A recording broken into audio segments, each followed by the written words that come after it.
না, আমরা ইনশাআল্লাহ হলো জনগণের সেবা। আমাদের কাজ হবে জনগণের সেবা দেওয়া।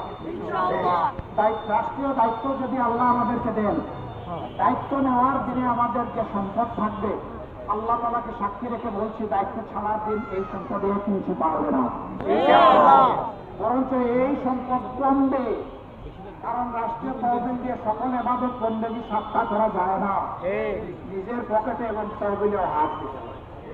আল্লাহ যেন সেই তহবিলটা আমাদেরকে দান করে।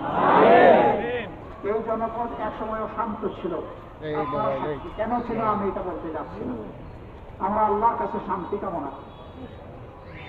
আগামীতে যারা আসলে, যে নেতৃত্ব আসলে, যে প্রতিনিধিত্ব আসলে, এই এলাকায় শান্তি আসবে, সম্মান আসবে, নিরাপত্তা নিশ্চিত হবে।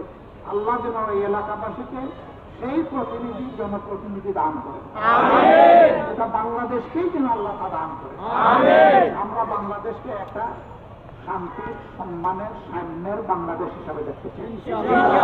বাংলাদেশের জাতপাতের ব্যবধানে, ধর্ম বর্ণের ব্যবধানে আমরা কোন ধরনের বৈষম্য আমরা আর দেখতে চাই। আমরা একটা ঐক্যবদ্ধ জাতি দেখতে চাই। আল্লাহ তাআলা সেইভাবে এই দেশবাসীর সাথে আমাদেরকে কাজ করার তৌফিক দান করুন। সবাইকে